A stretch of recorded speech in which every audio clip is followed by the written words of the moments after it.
Hello. Good evening.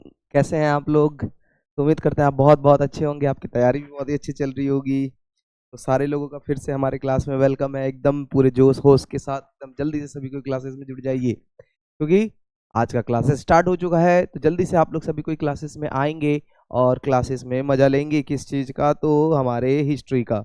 ठीक है। History section में आप जान रहे हैं कि हमारा मुगल एम्पायर चल रहा था, और मुगल एम्पायर में भी हम लोग क्या पढ़ रहे थे?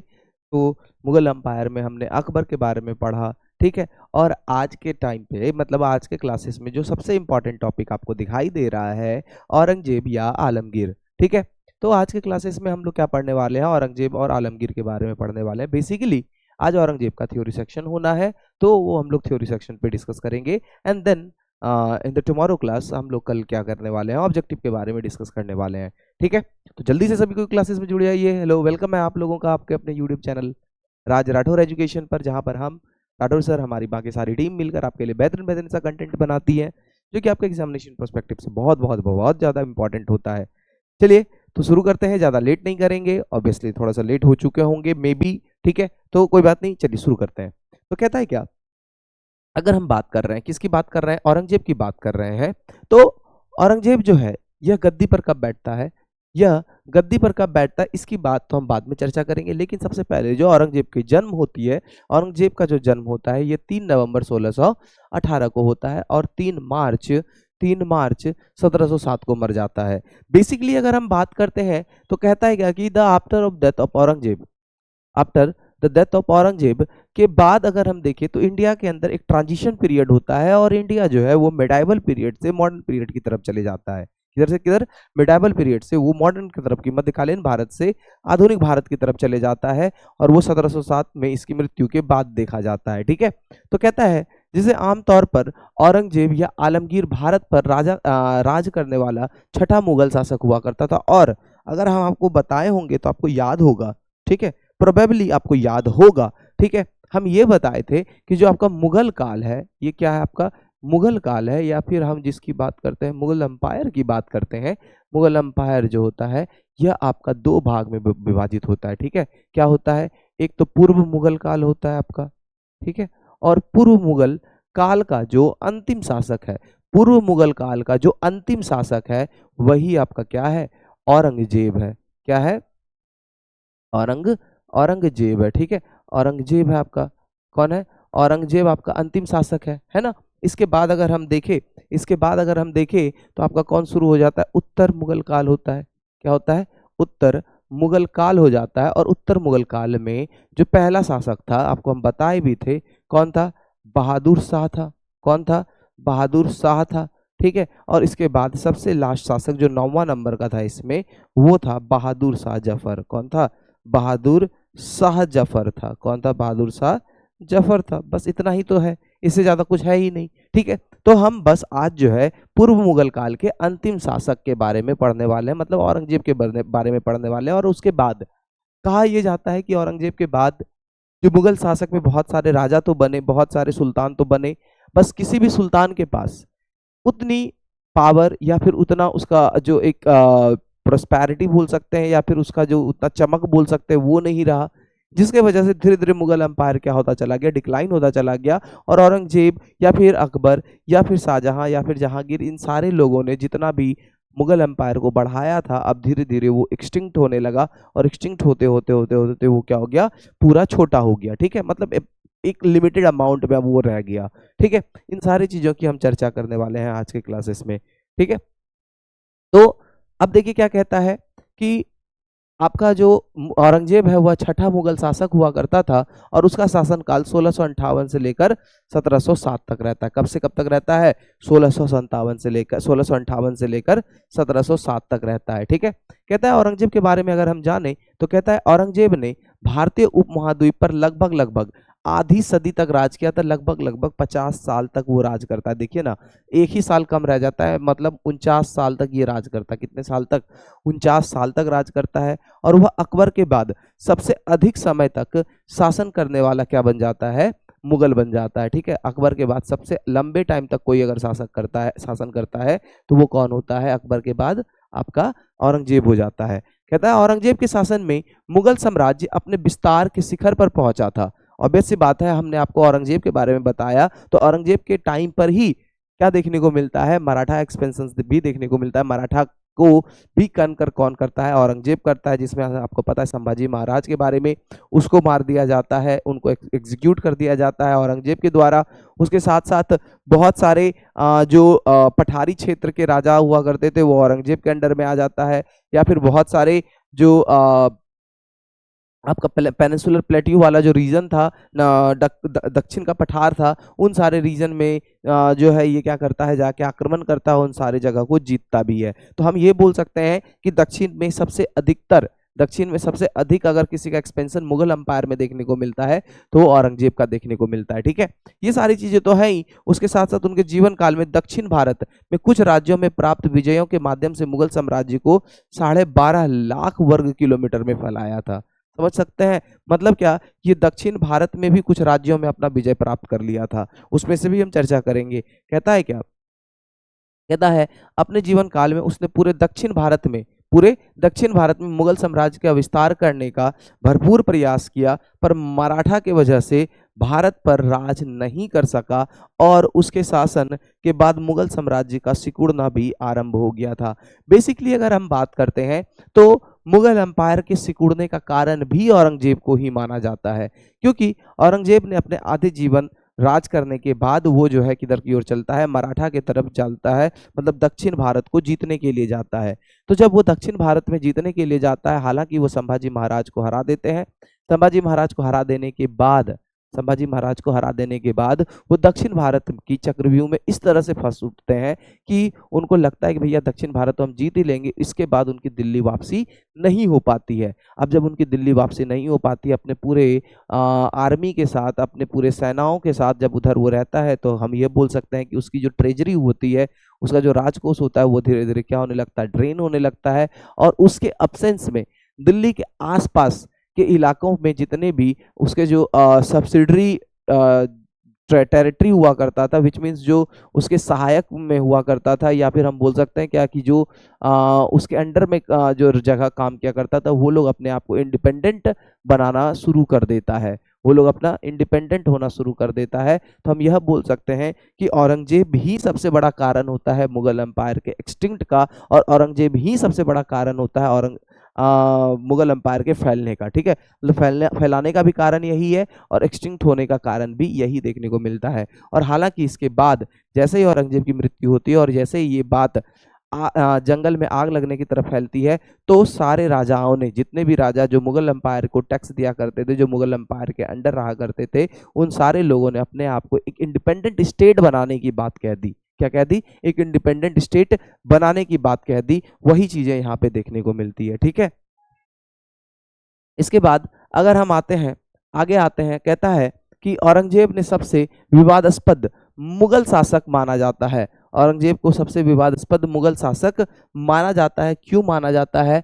तो ये आपको पता है, क्योंकि उन्होंने गैर मुसलमानों के प्रति जजिया कर जैसे भेदभावपूर्ण नीति लागू किए और उनके शासन में बड़ी संख्याओं में हिंदू मंदिरों को क्या किया गया? नष्ट किया गया। ये तो आपको पता ही है कि औरंगजेब के बारे में आपको इतना तो पता है कि औरंगजेब क्या किया भैया। औरंगजेब जो है एक ऐसा शासक हुआ करता था जो कि एक कट्टर सुन्नी मुस्लिम हुआ करता था। ठीक है, कट्टर सुन्नी इस्लाम धर्म को फॉलो करने वाला हुआ करता था। और वो क्या करता है कि पूरी तरह से भारत के अंदर जितने भी आपको हिंदू धर्म के मंदिर देखने को मिलते हैं, उसको तोड़कर उसके ऊपर मस्जिदों का निर्माण करवाते हैं। ये सारी चीजें आपको उधर देखने को मिलता है। ठीक है, तो ये सारी चीजें तो है ही। इसके बाद जब हम धार्मिक नीति के बारे में पढ़ेंगे तो हम उसमें इन सारी चीजों की चर्चा भी करने वाले हैं। कहता है औरंगजेब ने पूरे साम्राज्य पर शरीयत आधारित फतवाए आलमगीरी लागू कर दिया। ठीक है, क्या लागू कर दिया? पूरे साम्राज्य पर शरीयत आधारित फतवाए आलमगीरी लागू कर दिया और सिखों के गुरु तेग बहादुर को भी उनके आदेश के तहत क्या कर दिया गया? मार दिया गया। जो सिखों के गुरु हुआ करते थे, गुरु तेग बहादुर हुआ करते थे, उनका सर काट दिया गया। इसीलिए शायद अगर हम बोले तो शीश सिंह गुरुद्वारा जो है ऐसे करके कुछ है। ठीक है, तो वो गुरुद्वारा जो है इसी तेग बहादुर सिंह जी के शीश काटने के उधर से उस कुछ इसी से रिलेटेड है, उधर बनाया गया है। ठीक है, तो ये आपका गुरु तेग बहादुर सिंह हो जाते हैं। कौन हो जाते हैं? गुरु तेग बहादुर सिंह हो जाते हैं। कहता है प्रारंभिक जीवन की बात करते हैं तो कहता है क्या, औरंगजेब का जन्म जो है 3 नवंबर 1618 को हुआ था और दोहाद में हुआ था। कहाँ पे? दाहोद में हुआ था। दाहोद कहाँ? बेसिकली गुजरात में हुआ था। और वो शाहजहां और मुमताज महल की छठी संतान और तीसरा बेटा हुआ करता था। ठीक है, मतलब शाहजहां और मुमताज, शाहजहां और मुमताज महल जो हुआ करती थी उसका छठा संतान था ये, हालांकि बेटा तीसरा था। क्या था? बेटा तीसरा था। उनके पिता उस समय गुजरात के सूबेदार हुआ करते थे। कहाँ के सूबेदार हुआ करते थे? गुजरात के सूबेदार हुआ करते थे। और जून 1626 में जब उनके पिता द्वारा किया गया विद्रोह असफल हो गया तो औरंगजेब और उनके भाई दारा शिकोह को उनके दादा जहांगीर लाहौर वाले दरबार में नूरजहां द्वारा बंधक बनाकर रखा गया था। ठीक है, मतलब क्या कहता है यहाँ पे, फिर से आप समझिएगा कि उनके पिता ने जब उनका पिता गुजरात में सूबेदार था तभी उनका जन्म होता है उधर। ठीक है, 1618 ईस्वी में। लेकिन जब उसके पिता क्या करते हैं 1626 ईस्वी में क्या करता है? विद्रोह करता है। क्या करता है? विद्रोह करता है। किसके खिलाफ? किसके खिलाफ? जहांगीर के खिलाफ जब विद्रोह करता है तो औरंगजेब और उनके भाई दारा सिकोहा को उनके दादा, मतलब उनके दादा कौन? जहांगीर, मतलब शाहजहां के पिताजी के लाहौर वाले दरबार में नूरजहां द्वारा, नूरजहां कौन है? तो उसकी दादी है। कौन है? नूरजहां उसकी दादी है। नूरजहां के बारे में भी आपको हम बताए थे। उसने क्या कर लिया गया? उसने इसे बंधक बनाकर रखा। क्या बनाकर रखा? बंधक बनाकर रखा। मतलब आप समझ सकते हैं कि अपने ही पोते को ये लोग क्या करती है? बंधक बना के रखती है। अपने ही पोते को क्या की? बंधक बना के रखी। ठीक है, आगे बढ़ते हैं। कहता है 26 फरवरी 1628 को जब शाहजहां को मुगल सम्राट घोषित किया गया, 16 फरवरी 1628 को जब शाहजहां को मुगल सम्राट घोषित किया गया तब औरंगजेब आगरा किले में अपने माता पिता के साथ रहने वापस लौटा और यहीं पर औरंगजेब ने अरबी, फारसी और औपचारिक शिक्षा क्या करी है? प्राप्त करी है। ठीक है, ये सारी चीजें तो हो गई। अब औरंगजेब के सत्ता में प्रवेश की बात करते हैं। कहता है मुगल प्रथाओं के अनुसार शाहजहां ने 1634 में शहजादे औरंगजेब को दक्कन का सूबेदार नियुक्त किया गया था। ठीक है, शहजादे मतलब हम लोग जिसको राजकुमार कहते हैं, जो उर्दू वर्ड होता है इसका मतलब होता है शहजादा। ठीक है, तो वही कहता है कि जो शहजादे औरंगजेब है उसको जो है दक्कन का क्या गया? नियुक्त किया गया, सूबेदार नियुक्त किया गया था। कहता है औरंगजेब खड़की मतलब महाराष्ट्र में को गया और जिसका नाम बदलकर उस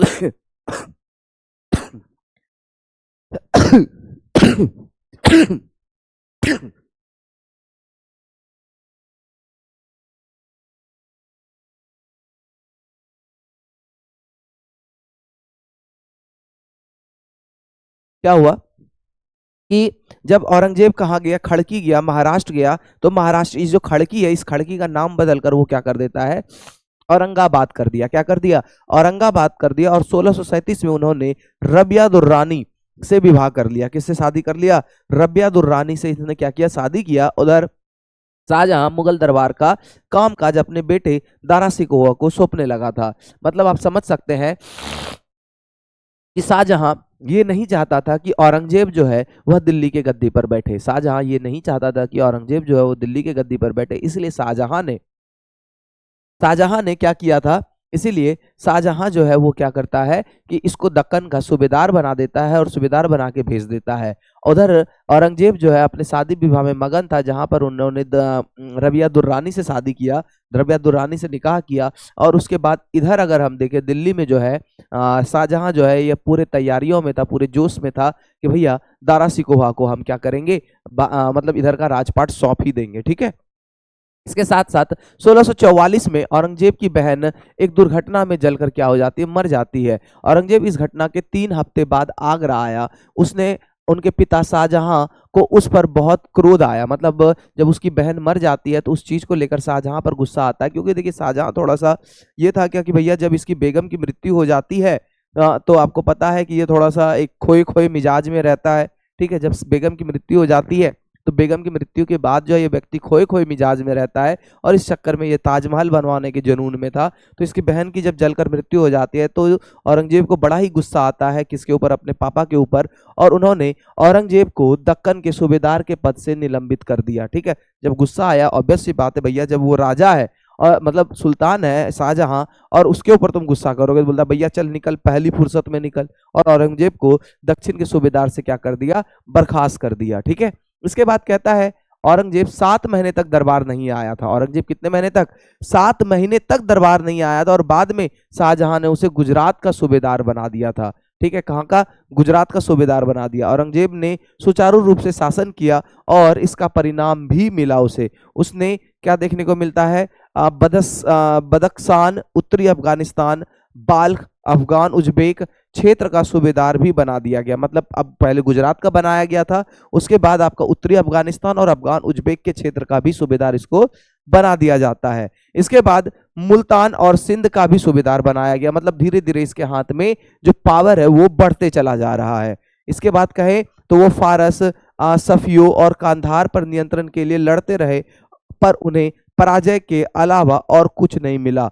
वो था कि अपने पिता का की उपेक्षा थी। ठीक है, इसके साथ साथ आगे देखते हैं, कहता है क्या कि 1652 ईस्वी में दक्कन का सूबेदार पुनः उन्हें बना दिया गया। मतलब जब दक्कन की सूबेदारी उससे छीनी गई थी, उसके बाद दोबारा उसे दक्कन का सूबेदार बना दिया गया था। उसके साथ साथ उन्होंने गोलकोंडा, बीजापुर के विरुद्ध लड़ाइयां लड़ी, और वहां निर्णायक क्षण पर शाहजहां ने सेना क्या कर लिया, वापस बुला लिया था।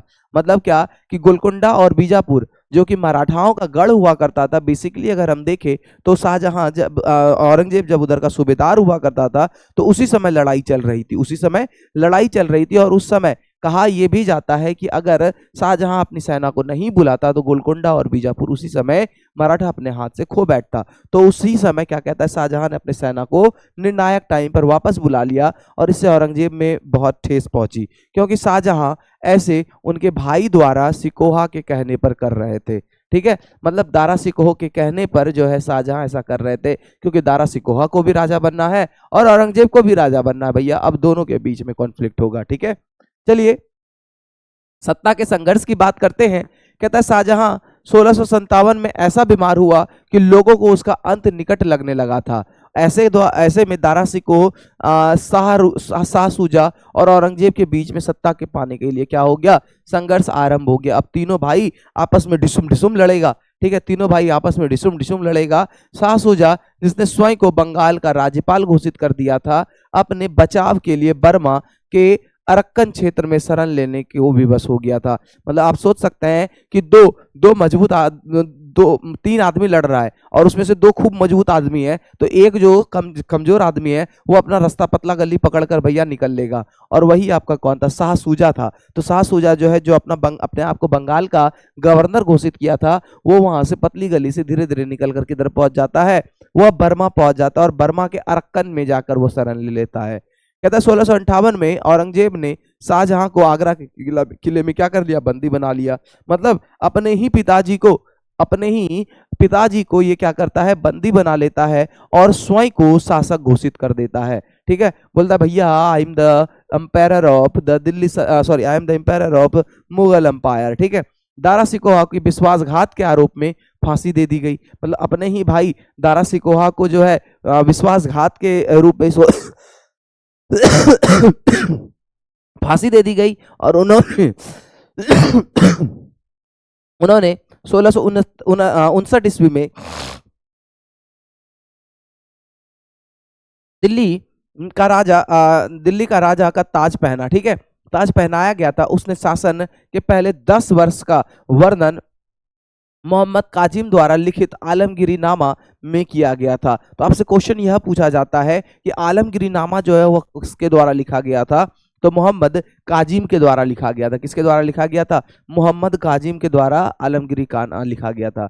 अब आगे बात करते हैं, कहता है इसके शासनकाल की। कहता औरंगजेब ने अमुस्लिमों, मतलब अमुस्लिम मतलब कौन हो गया, जो गैर मुस्लिम हो गया। कौन हो गया, गैर मुस्लिम हो गया। गैर मुस्लिमों पर, किसके ऊपर, गैर मुस्लिमों के ऊपर जजिया कर पुनः से आरंभ करवाया, जिसे अकबर ने क्या कर दिया था, समाप्त कर दिया था। पता है कि अकबर की जो धार्मिक दृष्टता होती थी वह थोड़ा सा समान रूप से थी, इसलिए उन्होंने दिन इलाही वगैरह की स्थापना करवाया। लेकिन वही चीज जो अकबर ने करवाया था, उन्हीं सारी चीजों का ठीक उल्टा जो है कौन करता है, औरंगजेब करता है। ठीक है, कौन करता है, औरंगजेब करता है। अब इसके साम्राज्य विस्तार की अगर हम चर्चा करते हैं, कहता है कि औरंगजेब के शासन काल में युद्ध, विद्रोह, दमन, चढ़ाई इत्यादि का तांता लगा रहा था। मतलब हम बोल सकते हैं कि औरंगजेब एक तरह से एक ऐसा व्यक्ति था जो चाहता था कि भैया पूरा भारत उसके अंडर में चला जाए, ठीक है। और इसी वजह से वो अपने आसपास के पड़ोस के राज्यों को बड़ा ही शांति से बैठने नहीं देता था।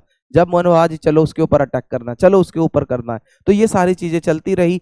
पश्चिम में सिखों की संख्याएं और शक्ति में बढ़ोतरी हो रही थी, ठीक है। उधर पश्चिम की तरफ अगर हम जाके देखते हैं, पंजाब सबसे साइड, तो उसमें क्या हो रहा था, सिखों की संख्याओं में बढ़ोतरी हो रही थी। दक्षिण में बीजापुर और गोलकोंडा को अंततः उन्होंने पराजित कर दिया। पर इसी बीच में छत्रपति शिवाजी महाराज की मराठा सेना ने उनकी नाक में दम कर दिया था। मतलब क्या कि उन्होंने गोलकोंडा और बीजापुर को तो अंततः पराजित कर ही दिया था, लेकिन जो हमारे छत्रपति शिवाजी महाराज की सेना थी और छत्रपति शिवाजी महाराज थे, उनके नाक में दम करके रखा था, भैया तुम इधर आओगे तुम्हारा टेंगड़िया काट देंगे, टेंगड़िया कुटिया देंगे, है ना। औरंगजेब के लिए था ऐसा। लेकिन वहीं बाद में हालांकि छत्रपति शिवाजी महाराज की किसी कारणवश मृत्यु हो जाती है, और उनकी मृत्यु होने के बाद संभाजी महाराज जी आते हैं, और संभाजी महाराज जी के आने के बाद जो है अगर हम देखें तो औरंगजेब ने उसे छल से मारा और उसको एग्जीक्यूट कर दिया गया, ठीक है। खैर, शिवाजी महाराज को औरंगजेब ने गिरफ्तार कर तो लिया था, पर शिवाजी महाराज और पुत्र संभाजी महाराज के भाग निकलने पर उनके लिए बहुत चिंता का कारण बन गया था। यह आप जानते भी होंगे कि संभाजी महाराज और छत्रपति शिवाजी महाराज को औरंगजेब जो है कुछ दिन तक कब्जा कर लिए थे, लेकिन उसके नाक के नीचे से संभाजी महाराज और उनके पुत्र जो है वो दोनों भाग जाते हैं, ठीक है। और यह भी कहा जाता है कि जब उनके पुत्र भाग जाते हैं तो औरंगजेब यह ऑर्डर देता है कि जिधर भी तुमको पुत्र और एक बाप दिखाई दे उसको मेरे सामने लेके आओ या फिर उसका सर कलम कर दो। इसीलिए आप देखेंगे कि संभाजी महाराज जो 12 से 13 वर्ष की आयु के थे वो एक तरफ से जाते हैं, और शिवाजी महाराज जो है वो एक तरफ से जाते हैं, ठीक है। दोनों अलग अलग रास्ते से जाते हैं। तो मतलब हम सोच सकते हैं कि संभाजी महाराज की भी निडरता कितनी बड़ी रही होगी, या फिर संभाजी महाराज जो है वह कितने बड़े एक अपने आप में आइडियल रहे होंगे, है कि नहीं। खैर, ये सारी चीजें तो है ही। इसके बाद कहता है क्या कि शिवाजी महाराज की मृत्यु के बाद मराठा और औरंगजेब के बीच युद्ध के लिए ललकारते रहे, ठीक है। मराठा औरंगजेब को युद्ध के लिए क्या करते रहे, ललकारते रहे, और लड़ाई भी हुई। लेकिन जब औरंगजेब मराठा के चक्कर में किधर पहुंचता है, दक्षिण पहुंचता है, तो दक्षिण में वो ऐसा उलझता है कि वो दोबारा दिल्ली वापस आ ही नहीं पाता है। कहता है औरंगजेब के प्रशासन में हिंदू की अगर हम बात करते हैं तो कहता है औरंगजेब की विवादास्पद प्रतिष्ठा के प्राथमिक कारणों में से एक हिंदू के खिलाफ उनकी धार्मिक नीतियों की से उपजा है, ठीक है। मतलब उनकी जो धार्मिक नीति थी इसके बारे में आपको पता ही है कि भैया ये हिंदुओं को देखना नहीं चाहते थे, ये इसकी धार्मिक नीति हुआ करती थी, ठीक है। मतलब ये गैर मुस्लिमों को अपना दरबार में नहीं रखना चाहते थे, साथ साथ में हिंदुओं के जो मंदिर है उसको नष्ट करो, ये करो, वो सारी चीजें थी। कहता है क्योंकि उन्होंने भेदभावपूर्ण जजिया कर वापस लाया था जो हिंदू निवासियों को चुकाना पड़ता था। इसके साथ साथ औरंगजेब इस्लाम की सख्त और रूढ़िवाद व्याख्या के लिए जाना भी जाता था। मतलब ये अपने आप को एक कट्टरपंथी इस्लाम धर्म के रूप में पेश करता है। साथ साथ में ये सरिया कानून को भी लागू करता है। क्या करता है? सरिया कानून को भी लागू करता है, और पूरे साम्राज्य में इस्लामी प्रथाओं को फिर से लागू करने की मांग भी करता है, या फिर से लागू करता भी है, ठीक है। तो मतलब हम यह बोल सकते हैं कि उस समय अगर हम देखें तो जो औरंगजेब हुआ करता था ये पूरी की पूरी अपनी दमन नीति के साथ आया था, और हिंदुओं के साथ बड़ी ही बर्बरता से ये क्या करता है, बड़ी ही बर्बरता दिखाता है। मतलब एक तरह से ये बोल सकते हैं कि जिधर भी हिंदू दिखाई दे उधर निपटा दो, जिधर भी हिंदू मंदिर दिखाई दे उधर तोड़ ताड़ के मस्जिद बना दो, ये सारी चीजें उधर चला करती थी, ठीक है। उसके बाद अगर हम देखें, कहता है इसी कारणों से हिंदू मंदिरों का विध्वंस और गैर मुस्लिमों पर भेदभावपूर्ण लगान और धार्मिक अल्पसंख्यकों का उत्पीड़न होता हुआ दिखाई देता है, ठीक है। फिर कहता है औरंगजेब के प्रशासन में दूसरे मुगल शहंशाहों से ज्यादा हिंदू नियुक्त थे, चूंकि यह हिंदू राजाओं की संख्या, साहित्य संख्या और भूमि क्षेत्र के मामले में पिछले प्रशासन की तुलना में बहुत बड़ा हुआ करता था। अब देखिए औरंगजेब के प्रशासन में दूसरे मुगल शासकों से ज्यादा जो है हिंदू नियुक्त हुआ करते थे। क्यों नियुक्त हुआ करते थे? क्योंकि हिंदू राजा जो है की संख्या सहित संख्या और भूमि क्षेत्र जो है मामले में पिछले प्रशासन की तुलना में यह अधिक हुआ करती थी, इसलिए हिंदू राजा आपको उसके प्रशासन में ज्यादा दिखाई देते हैं। ठीक है, क्योंकि उसके अंडर में काम कर रहे थे, उसको अपने अंडर मिला लिया था, तो ये चीज हम बोल सकते हैं। ठीक है, आगे बात करते हैं मुगल इतिहास के बारे में। यह एक सर्वमान्य तथ्य है कि दूसरे शहंशाहों की तुलना में औरंगजेब के शासनकाल में सबसे ज्यादा हिंदू प्रशासन का क्या हुआ करते थे? हिस्सा भी हुआ करते थे। ठीक है, अब इसके साथ साथ कहता है ऐतिहासिक तथ्यों की बात करते हैं, तो कहता है औरंगजेब के पिता शाहजहां के शासनकाल में सेना के विभिन्न पद, दरबार के दूसरे अहम पद और विभिन्न भौगोलिक प्रशासनिक इकाइयों में हिंदुओं की तादाद 24% थी, तो औरंगजेब के समय में कितनी हुआ करती थी? 33% हुआ करती थी। ठीक है, मतलब कि औरंगजेब से ज्यादा कट्टर हम किसको बोल सकते हैं? किसको बोलेंगे?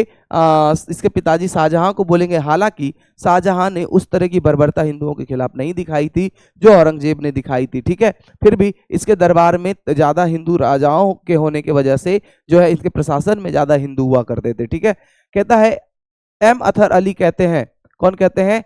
एम अथर अली के शब्दों में कहें, यह एक आपके इतिहासकार हैं, उनका कहना है कि यह तथ्य इस धारणा के विरोध में सबसे तगड़ा सबूत है कि आपका शहंशाह हिंदू मनसबदारों के साथ पक्षपात करते थे। ठीक है, एम अथर अली का यह कहना है। कहता औरंगजेब की सेना में वरिष्ठ पदों पर बड़ी संख्याओं में कई राजपूत नियुक्त हुआ करते थे। मराठा और सिखों के खिलाफ जो है औरंगजेब के हमले को धार्मिक चश्मे से देखा जाता है, लेकिन यह निष्कर्ष निकालते वक्त इस बात की उपेक्षा कर दी जाती है तब युद्ध क्षेत्र में मुगल सेना की कमान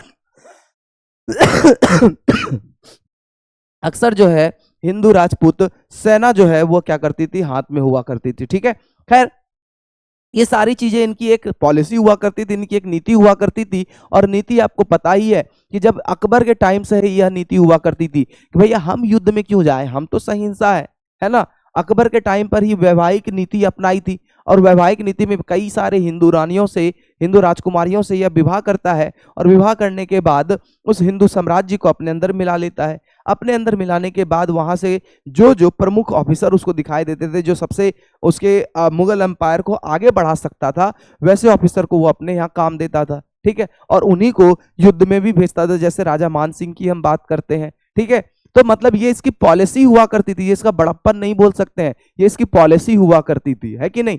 ठीक है, इस पॉलिसी के तहत ये लोग काम करता था, भैया हम युद्ध में नहीं उतरेंगे, हम युद्ध में नहीं उतरेंगे। युद्ध में कौन उतरेगा? जो हमारे जो शागिर्द हैं वो युद्ध में उतरेंगे। और हमारे शागिर्द कौन होंगे? सारे हिंदू होंगे। कौन होंगे? सारे हिंदू होंगे। देखना उसको नीचे ही है, ठीक है, लेकिन जो शागिर्द होंगे, जिसको मरना पहले है उसको आगे भेजो, है कि नहीं। खैर ये सारी चीजें तो है ही, लेकिन साथ साथ में जो इतिहास कहता है हमें उन सारी चीजों पर भी विश्वास करना जरूरी भी है। ठीक है, आगे बढ़ते हैं। कहता है इतिहासकार युद्धनाथ सरकार लिखते हैं कि एक समय एक छोटी और अस्थायी अवधि के लिए खुद छत्रपति शिवाजी महाराज भी औरंगजेब की सेना का क्या हुआ करते थे? मनसबदार हुआ करते थे। ठीक है, अब इसके व्यक्तित्व की अगर हम चर्चा करें तो कहता है औरंगजेब तथा कथित हिंदू और सिख विरोधी काम करता था। ठीक है, औरंगजेब क्या करता है? औरंगजेब जो है सिख विरोधी और हिंदू विरोधी काम करता था। जैसे खाने पीने, वेशभूषा और जीवन की अन्य सभी सुविधाओं के समय में वे संयम बरतता थे। प्रशासन में भारी काम में व्यस्त रहते हुए भी वो अपनी आवश्यकताओं को पूरा करने के लिए कुर्बान की नकल बनाकर बनाकर के और टोपियां सीकर कुछ पैसा कमाने का समय निकाल लेते थे। मतलब हम यह सोच सकते हैं कि यह जब दरबार में भी बैठा हुआ है और दरबार में भी बैठे बैठे इसको सिलने का आदत था। ठीक है, चीजें सिलने का आदत था और वो सिलकर सामान को बेचता भी था, उससे पैसा भी कमा लेता था। बोलिएगा कि औरंगजेब के पास इतनी पैसा है, उसकी तो वो कमी है नहीं, हालांकि उसका वो शौक था, अपना शौक वो पूरा कर रहा है। ठीक है, आगे बढ़ते हैं। ये आपको दिखाई देता है औरंगजेब। ठीक है, उम्मीद आपको साफ साफ इमेजेस दिखाई दे रहा होगा।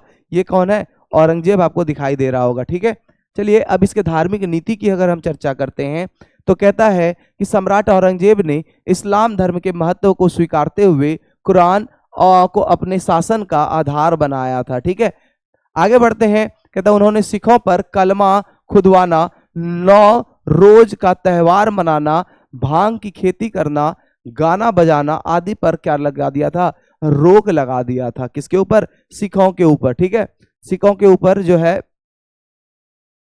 सिक्कों के ऊपर कलमा खुदवाना, 9 रोज का त्यौहार मतलब दुर्गा पूजा की हम बात करते हैं, 9 रोज का जो त्यौहार होता है, भांग की खेती करना और साथ साथ में गाना बजाना पर क्या कर दिया था, रोक लगा दिया था। वहीं 1663 ईस्वी में सती प्रथा पर भी प्रतिबंध लगाया था।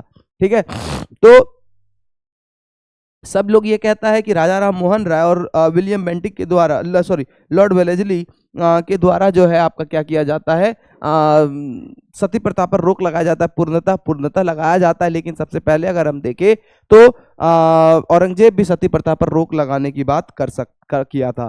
कहता है तीर्थ पर पुनः कर लगाया गया और अपने शासन काल के 11वें वर्ष में झरोखा दर्शन, 12वें वर्ष में तुलादान प्रथा पर प्रतिबंध लगा दिया। वहीं 1668 ईस्वी में हिंदू त्योहारों पर भी प्रतिबंध लगा दिया गया था। आप सोच सकते हैं कि यह किस तरह से कट्टर हुआ करता था कि यह हिंदू त्योहारों पर भी क्या कर देता है, हिंदू त्योहारों पर भी प्रतिबंध लगा देता है। वहीं 1699 ईस्वी में उन्होंने हिंदू मंदिरों को तोड़ने का आदेश भी दिया था और बड़े बड़े नगरों और औरंगजेब द्वारा क्या होता है आपका मुहतसिब, सार्वजनिक सदाचार निरीक्षक को नियुक्त किया गया।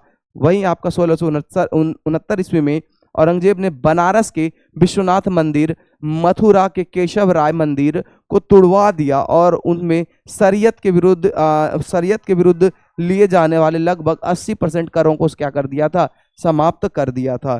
ठीक है, मतलब विश्वनाथ मंदिर जो मथुरा के अंदर था, जो केशव राय मंदिर था मथुरा के अंदर, और बनारस में जो विश्वनाथ मंदिर था उसको तुड़वा दिया। उसके बाद इन्हीं में अबावाब के नाम से जाना जाने वाला रायदारी, परिवहन कर और पांडारी जो चुंगी कर हुआ करता था नाम से स्थानीय कर भी क्या किए थे, इन्होंने शामिल किए थे। ठीक है, इन्होंने 2 स्थानीय कर को शामिल किया था, जिसको परिवहन कर और दूसरे को चुंगी कर कहते हैं।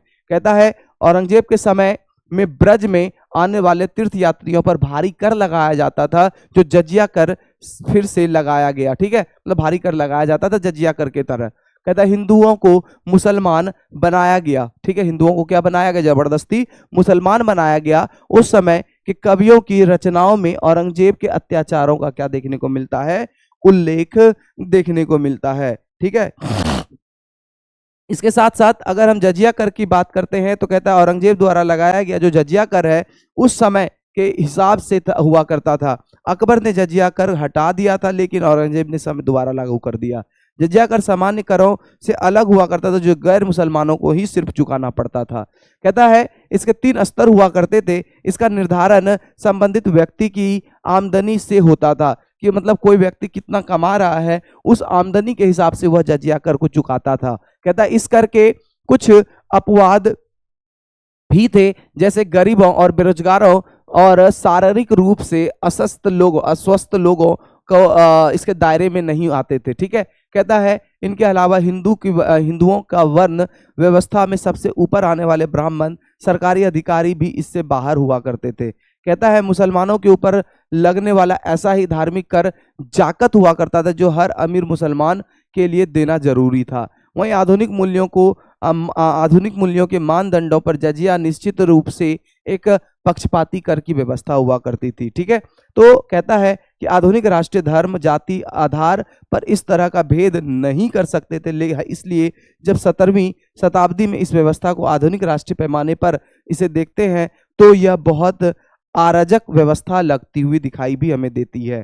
ठीक है, इसके साथ साथ कहते हैं उस दौर में इससे द्वारा उदाहरण भी देखने को मिलता है, जैसे मराठाओं ने दक्षिण में एक बड़े हिस्से में मुगलों को बेदखल कर दिया था। ठीक है, उनकी कर व्यवस्था भी तकरीबन इसी स्तर पर पक्षपाती हुआ करती थी। ठीक है, ये सारी चीजें आपको देखने को मिलती है। इसके साथ साथ मंदिर विध्वंस और निर्माण की अगर हम चर्चा करते हैं, कहता है समकालीन अदालत के इतिहास में उल्लेख किया गया है कि खंडेला, जोधपुर, उदयपुर और चित्तौड़ में मंदिरों सहित सैकड़ों हिंदू मंदिरों को औरंगजेब ने क्या कर दिया था, और उनके सरदारों ने के द्वारा उसके आदेश पर क्या कर दिया गया, ध्वस्त कर दिया गया था। ठीक है, इसके बाद कहता है 1669 ईस्वी में औरंगजेब ने वाराणसी के प्रमुख मंदिर में जैसे काशी विश्वनाथ मंदिर है, इसको भी नष्ट किया। इसके बाद कहता है अब्राहम अराली के द्वारा कहा जाता है, किसके द्वारा?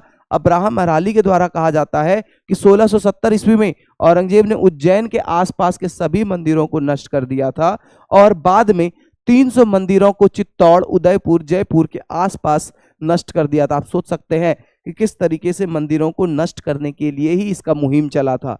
मतलब लगभग 300 मंदिरों को जयपुर, उदयपुर और क्या उसके आसपास वाले इलाके में नष्ट कर देता है। अन्य हिंदू मंदिरों में से 1705 ईस्वी में के अभियानों में कहीं और नष्ट कर दिए गए थे। वहीं कहता है औरंगजेब की धार्मिक नीति ने उनके और 9वें सिख गुरु तेग बहादुर के बीच घर्षण पैदा हो गई। मतलब जो 9वें तेग बहादुर हुआ करते थे, गुरु हुआ करते थे, सिख गुरु हुआ करते थे, उनके बीच जो इस धार्मिक वो धार्मिक इसकी कट्टरता के कारण दोनों के बीच में संघर्ष पैदा हो जाता है और बाद में इसे जब्त कर लिया गया और दिल्ली ले जाया गया। और दिल्ली में औरंगजेब ने क्या किया? इस्लाम अपनाने के लिए इसको बोला। ठीक है, तेग बहादुर जी को क्या बोलते हैं? इस्लाम अपनाने के लिए बोलते हैं, बट उन्होंने क्या किया?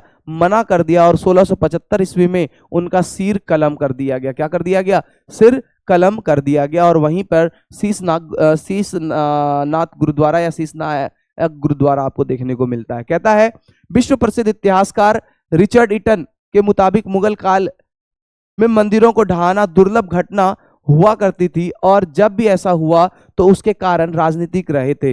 ईटन के मुताबिक वही मंदिर तोड़े गए जिनमें विद्रोहियों को शरण मिलती थी या जिनकी मदद से शहंशाह के खिलाफ क्या की जाती थी? साजिश की रचना की जाती थी। उस समय मंदिर तोड़ने का कोई धार्मिक उद्देश्य नहीं हुआ करता था। ये कौन कहता है? रिचर्ड ईटन कहता है। ठीक है, हालांकि ये जो यूरोपियन हिस्टोरियन हुआ करते थे, इनका कहना ऐसे ही रहता है। ठीक है, उसके बाद अगर हम देखें इसमें यह भी बात सही हो सकता है कि ऑब्वियस सी बात है कि भैया जिधर आप शरण दे रहे हैं, मतलब कोई भी राजा है, अब अगर आप उसको शरण दे रहे हैं तो राजा को क्रोध आएगा तो वो सारी घटनाएं होगी। लेकिन चाहे कुछ भी हो, मंदिरों का विध्वंस करना, मंदिरों को तोड़ना फोड़ना, ये हमारे लिए अच्छी बात नहीं हुआ करती थी। ठीक है, आगे बढ़ते हैं।